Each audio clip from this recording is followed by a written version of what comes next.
The Lessons from Auschwitz project has allowed me to see and experience things I would never be able to otherwise, and through this video I hope to share with you a few of the things I have learned and help you to understand how important it is to learn from the past. Before we left for Poland, we had the extraordinary pleasure of getting to meet Ziggy Schipper.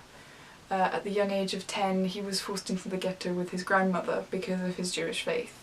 In the ghettos, Jews were forced to live with very little personal space and were stripped of the businesses they had built up from nothing. This was the beginning of the dehumanising process. And much like Ziggy, this happened to countless other children and families, and unfortunately, the worst was yet to come for them. A few years later, Ziggy was transported to Auschwitz in a very small cattle truck, like millions of others. And in these cattle trucks, they had no light, no water, and no space to move. Ziggy even admitted that he wanted people to die, so he had more room to move and sit down.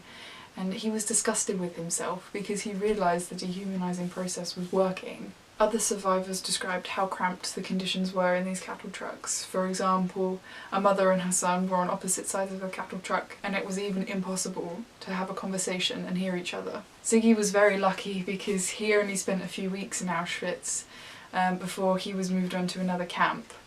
Instead of getting back in these cattle trucks, he had to go on a long death march, or in other words, a long march which was designed to kill people. If they stepped out of line or fell over, then they would be shot and killed. Even as ill as Ziggy was, his friends helped him through this march, and he eventually made it to a German port where the English army were, and Ziggy survived to tell the tale. Of course, Ziggy's story was a very powerful one, and one that was made even more emotional by the fact that he was one of the very, very few to survive. But it was his response to one of our questions that hit me the hardest. He said, "Do not hate, my friends. Hate will ruin your life." And it made me realise how we hate even the littlest inconveniences in our lives and take our whole lives for granted, whilst people like him can forgive and forget even the most unimaginable, horrible things. So the first thing I learned from Auschwitz is that I should not live my life in hate.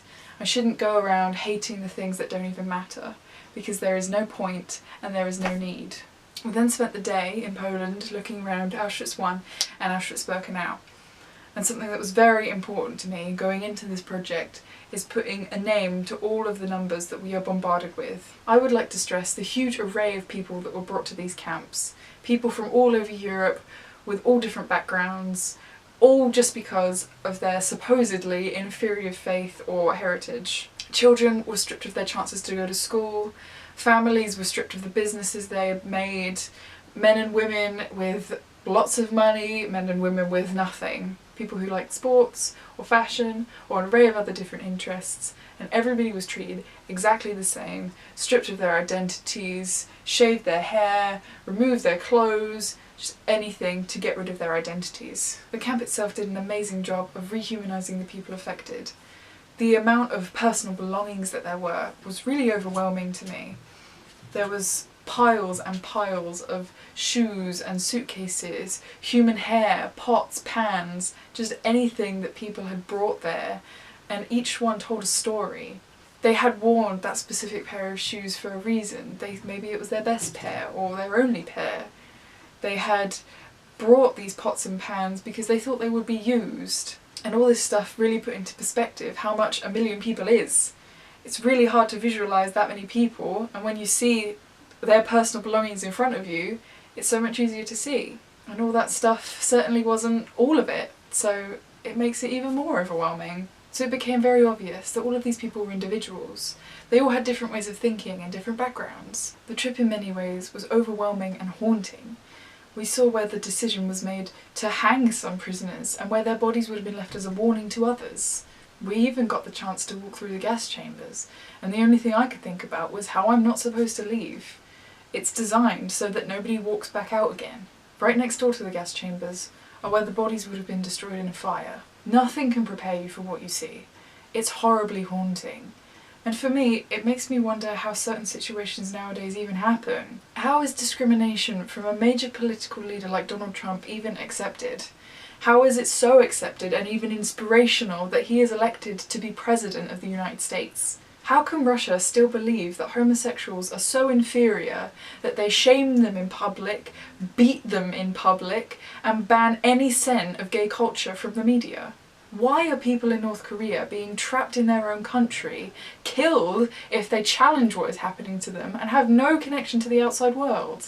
There are people living in fear across the world right now because there are people bigger and louder than them who have the power to shut them down.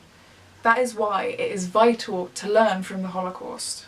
As philosopher George Santayana puts it, those who do not remember the past are condemned to repeat it. At the end of our visit, we had a final chance to reflect on the day, what we had learned and what we had seen. We were lucky enough to have a rabbi with us to lead a ceremony of remembrance. He sung a beautiful prayer in Hebrew which told of those lost and how they will be remembered, and we lit memorial candles and set them on the train tracks. I was nervous going into this project, but I'm glad I've now had this opportunity. I have learnt so much about the individuals affected and how harrowing it really was for them. Beforehand, I looked at the Holocaust as an event that targeted Jews in an attempt to wipe them out, and I left Auschwitz realising that it targeted individual groups that Hitler thought was inadequate, not just Jews. It was an act to not just kill these people, but strip them of their identity and turn them into the monsters that Hitler thought they were. It is comforting to think that these people weren't what Hitler believed they were, and they were all individuals with different stories to tell. But it is sad to realise these stories will never be told.